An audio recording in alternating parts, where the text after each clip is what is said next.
Bon bah salut à tous et bienvenue dans mon potager confiné épisode 7. Aujourd'hui on va voir comment je fais mes semis directs parce qu'en fait on voit qu'il y a des choses qui se développent bien par rapport à ce que j'avais semé au départ. Je vous avais fait un petit tour du jardin, donc j'avais semé des fèves, des pois gourmands grimpants, des haricots verts, des betteraves, des épinards, des mesclins, des carottes. Et en fait les haricots verts je les avais semés trop tôt, j'en avais bien conscience, je vous l'avais dit. Et ils n'ont pas pris. Et là, je vais en profiter pour refaire un semis de haricots verts et vous montrer comment je procède pour faire ça. Et je vais refaire aussi mes semis de carottes parce que j'ai eu des petits soucis au niveau de la gestion pendant la germination. Du coup, j'ai pas eu de germination homogène et une levée vraiment très très éparse. Donc je vais reprendre ça. Voilà, donc je vais vous montrer comment je procède pour faire mon semis direct de grosses graines de haricots verts, par exemple. Donc je vais faire du haricot beurre et du haricot vert. Comment je procède pour faire du semi-direct de petites graines de carottes en surface, et à chaque fois avec deux techniques différentes. Une technique jardinier avec des petits outils manuels, et je vais vous montrer aussi les outils qu'on utilise en maraîchage professionnel, que ce soit un semoir 1 rang avec disque de sélection de graines ou le semoir 4 rangs qu'on utilise pour faire des semis de petites graines. Voilà.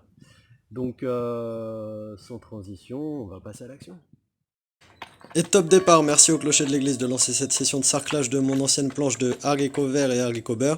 L'idée de cette première étape, c'est de débarrasser des plantes pionnières la planche que j'avais semée en haricots pour pouvoir semer dans des bonnes conditions mes nouvelles graines de haricots. Vous pouvez faire ça avec un sarcloir ou avec une griffe, ce genre d'outil fera bien l'affaire. Et une fois que j'ai bien désherbé ma planche avec mon sarcloir ou avec ma griffe, je prends mon râteau pour ramener la terre que j'ai faite tomber dans les passe-pieds juste avant, pour après n'avoir plus qu'à aplanir ma planche de culture. Puis je procède de la même manière que dans l'épisode 6 quand je préparais ma planche pour accueillir mes cultures transplantées. Je prends mon râteau, passe un premier coup au milieu de la planche pour dégager les grosses mottes, et puis une fois que j'aurai fait mon passage au milieu, je fais un passage de chaque côté pour faire tomber les mottes dans les passe-pieds et les racines des plantes pionnières, pour avoir un lit de semences le plus fin possible.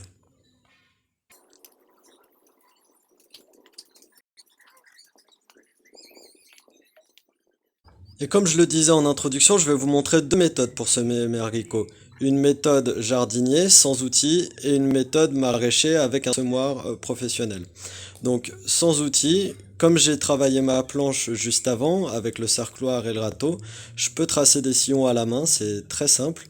Donc l'idée, c'est d'avoir un sillon d'à peu près 3 cm de profondeur pour que la graine soit bien positionnée et puisse germer correctement, la graine de haricot vert faisant 1 cm de longueur. Et c'est parti pour mon semis de haricots, je sème deux variétés, une dans chaque rang. Sur le premier rang, je suis en train de semer du haricot vert, variété contender. Sur le deuxième rang, je sèmerai du haricot beurre. Sur la distance entre les graines, grosso modo, je me dis que je sème 3 fois plus de graines que le nombre de plants que je veux avoir. Parce qu'entre les graines qui vont se faire becter par les oiseaux, les mulots de passage, et une fois germées, vont se faire manger par les limaces, j'ai beaucoup de pertes quand je suis en semi-direct. Donc je sème une graine tous les 5 à 10 cm de haricots verts pour espérer avoir un plant tous les 15-20 cm au final.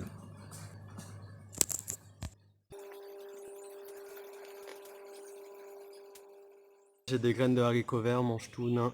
La variété c'est Contender. Et l'autre variété de haricots verts que j'ai semé, c'est celle-là. C'est des haricots beurre. Pareil, c'est des nains. Et une fois que j'ai semé mes graines dans mes sillons, il me reste à refermer mes sillons. Donc là, moi je fais ça avec le râteau en passant d'un côté puis de l'autre du sillon.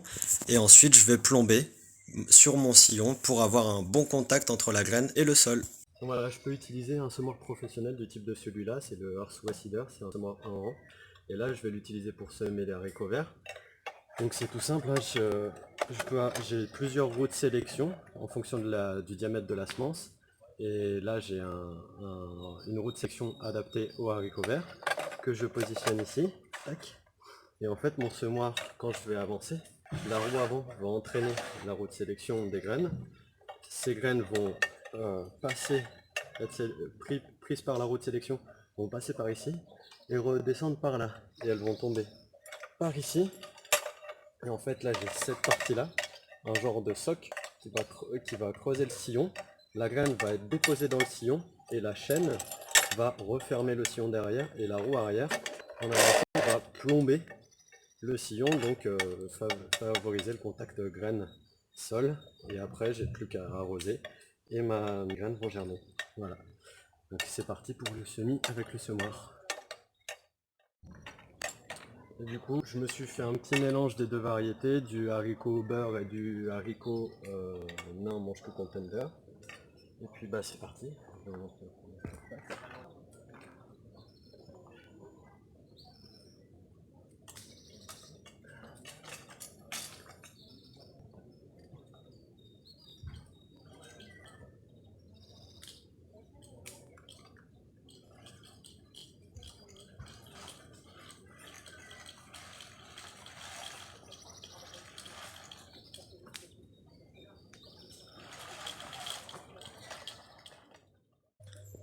Et voilà une étape cruciale à ne surtout pas oublier, c'est le plombage qui me garantit un bon contact entre le sol et la graine et maximise mes chances de germination. Souvent j'ai des copains jardiniers qui me disent ah ça marche pas quand je sème, et ben c'est parce qu'ils ont oublié de faire ça, donc surtout ne l'oubliez pas. Bon voilà, j'avais 2 planches de carottes aussi que j'avais semées qui n'ont pas bien germé, du coup je refais totalement ces planches. Donc je vais en semer une manuellement avec une technique que je vais vous montrer en mettant un petit peu de compost aussi, en recouvrant le compost du coup d'une fine couche pour faciliter la germination. Et je vais semer une autre planche avec un semoir 4 rangs professionnel pour vous montrer un petit peu la différence. Et l'idée ça sera aussi de voir la différence de germination en fonction de différentes techniques au fil du temps quand ça se développera. Voilà, sans transition, c'est parti. Alors non, je suis pas en train de me rouler un gros pétard, c'est mon semoir manuel pour mes carottes. Vous voyez, il y a les carottes au fond, j'ai bien rebouché le fond et ça va bien me faciliter le travail, je vais vous montrer comment. Donc voilà comment je me sers de mon cône de semis. Hop, je vais faire des gestes amples pour essayer de déposer des graines de manière homogène. Et là, moi, je fais des sillons, je fais des lignes de semis. Donc je vais semer sur toute la ligne en faisant ces gestes là. Et voilà, et on voit que j'ai quelques graines à chaque fois qui descendent. Et c'est parti pour le semis sur cette planche que j'ai bien évidemment préparée de la même manière que pour les haricots verts en y mettant encore plus de soin. C'est-à-dire que pour les carottes dont les graines sont vraiment toutes petites, il me faut un lit de semence le plus fin possible avec le moins de mottes possible pour avoir un bon contact entre le sol et la graine et que la graine soit bien placée en surface. Et je sème 4 rangs. Bon, et quand même pour information, là j'ai décidé de faire 4 rangs parce que je veux avoir un espacement entre mes rangs de carottes qui me permettra de désherber assez tranquillement entre mes rangs. Mais sachez qu'on peut faire rentrer de 6 à 8 rangs de carottes bottes en les serrant pas mal sur une planche de 80 cm de large, 75-80 cm de large. On sait très bien faire ça, donc vous pouvez essayer à la maison si vous voulez.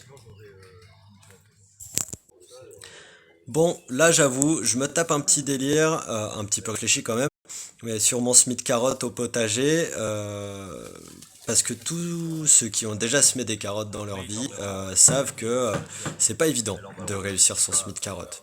Parce que la graine est petite et parce qu'il y a une spécificité sur la carotte, la germination, il faut vraiment être là au bon moment, toujours irriguer correctement, avoir bien placé la graine correctement. Donc il y a plein de méthodes, jusqu'à la méthode nantaise par exemple, où on va creuser un sillon jusqu'à 4-5 cm de profondeur, où on va placer la graine à ce niveau-là, et puis on va irriguer, on va laisser la graine germer, et on va enlever 2 semaines après 2-3 cm d'épaisseur de terre, pour à la fois désherber et permettre ensuite à la semence, à la jeune pousse, pardon, d'émerger. Donc il y a plein de techniques différentes. Donc là, moi, j'ai décidé de semer mes graines en surface sur mon lit de semences bien préparé et je saupoudre d'une couche de compost. C'est du compost de végétaux. Euh, je vais maintenir cet espace de semis bien arrosé et dans des très bonnes conditions d'humidité parce que en gros vous voyez les arceaux sur les planches d'à côté, je vais remettre des arceaux sur ces planches là et je vais recouvrir l'ensemble d'un voile P17 qui va me maintenir l'humidité et me maintenir ma planche aussi dans une bonne condition de température. Et là, si mes carottes ne germent pas, je sais plus trop quoi faire. Donc on verra bien ce que ça donne. Voilà ma technique, mon petit test pour m'amuser. Et voilà le semoir 4 ans avec lequel je vais faire un test de semis. Donc en fait, ça marche comme ça. Il y a 4 réservoirs, il y a des roues crantées qui tournent pendant que je tire l'outil. Ça fait tourner un axe qui va sélectionner la semence et qui va la faire tomber par ici. Donc ça c'est pareil que c'est comme mon semoir en rang, ça fait un soc, genre de mini soc qui trace le sillon et les graines se retrouvent déposées juste en surface. Donc c'est un outil qu'on utilise en maraîchage professionnel pour semer des radis, semer du mesclin, semer des carottes, des choses comme ça, des petites graines et qui doivent être semées en surface. Voilà, j'ai rempli du coup un réservoir sur deux, ça va me faire un espacement de cette largeur là, de la largeur d'une bonne main entre chaque rang. Du coup je pourrais venir désherber et mes carottes auront assez de place pour se développer correctement. Et l'objectif pour moi c'est de faire au moins 4 rangs sur cette planche.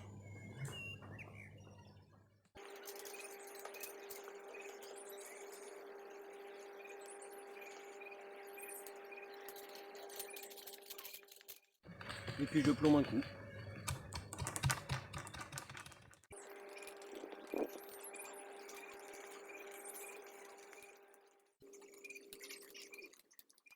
C'est fini pour aujourd'hui, j'espère que ça vous a plu et que vous avez appris pas mal de choses que vous pourrez appliquer directement dans votre jardin. Encore une fois, n'hésitez pas à poster en commentaire vos questions et des photos d'avancement de votre potager. Et dans les prochains épisodes, qu'est-ce qu'on verra? Je vais faire de la transplantation de salade, de choux chinois, de choux cabu rouge. Je vais même tenter des transplantations de tomates et je vous montrerai comment je vais procéder pour faire ça parce qu'on n'a pas encore passé les seins de glace. Les seins de glace c'est le 15 mai, on a encore des risques de gelée et l'idée ça va être de les protéger par rapport à ça. Donc je vous montrerai comment je fais dans ce sens là et encore plein d'autres choses à venir dans les vidéos suivantes. Allez, passez une bonne fin de journée, bonne matinée, bonne nuit, peu importe au moment où vous regardez cette vidéo et à bientôt. Et avant de vraiment se quitter, surtout après avoir semé, n'oubliez pas de bien arroser. Et puis je vous laisse sur ces dernières petites images du potager sous le soleil avec les rires d'enfants autour. Ça fait du bien.